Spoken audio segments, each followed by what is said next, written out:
Hello, Richard here again. Tonight I'm going to talk about how you start doing lino printing if you've never done any. Well, what you're going to need? Well, you're going to need some lino. Back when I was young, all you could get was this brown, quite stiff, Hessian backed, and it's very good. You can do an awful lot of detail on it, but it's a bit hard to start with. If you got some, and it gets a bit stiff, warm it up a bit. That helps. After that, fairly recently came a grey version. Now, I quite like this because you can draw on it with a pencil, and you can see that's what I've done here. It's it means you don't have to transfer it from something else. You can just draw straight on it. It's also Hessian backed. It's fractionally softer, I think. I'm not entirely convinced yet.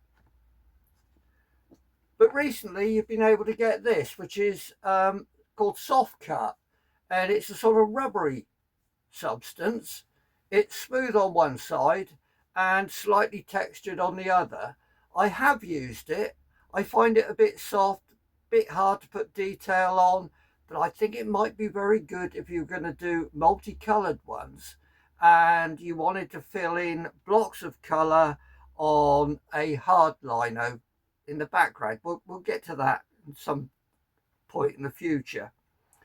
So that's your lino. You're going to need some cutters. Now, they vary enormously in price.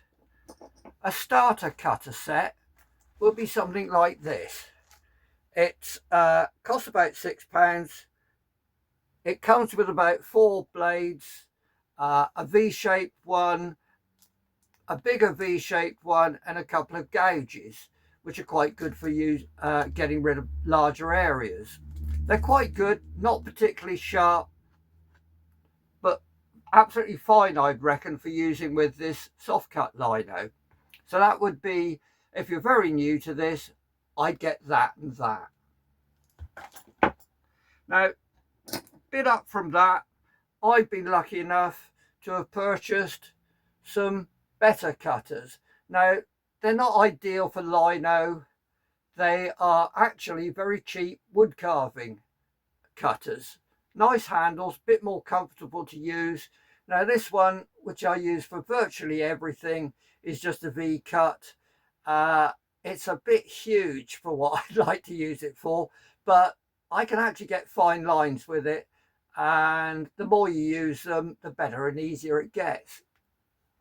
Once you got those bits, I'd find a bit of lino, and I practice cutting lines, cutting curves, maybe cutting circles, just to get the hang of it. It's got a particular feel to it, and it's quite therapeutic once you get into it.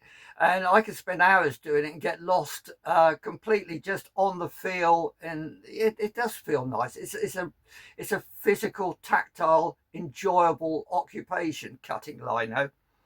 Now, this is one I've been working on, and I'm still working on, and it's got lots of curves and things. And you'll see it's mounted on a board.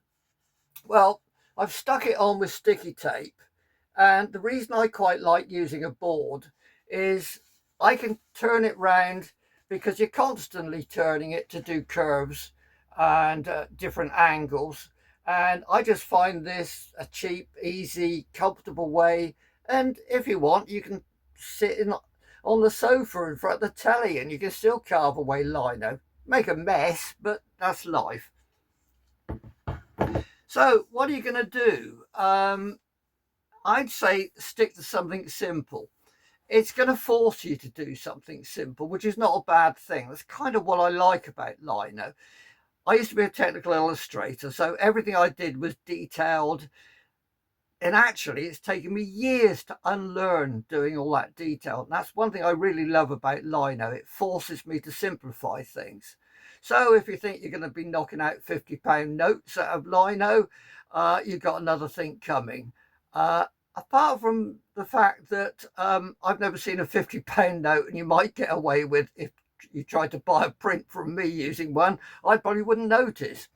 So I'd say go away, have a play, try a few things, get the feel of it. And, you know, the tip you're expecting me to give next is always carve away from your hands and your fingers, because you've got to look after them. But no, the tip I'd give you right now is always buy a house on a hill, because where I live is right just a few miles away from all the big floods at the moment. So I think it's far more. You can put plasters on your fingers, but you can't put plasters around your front door. Or can you? Anyway, we'll be back again soon with some more tips and hopefully some more enjoyable fun.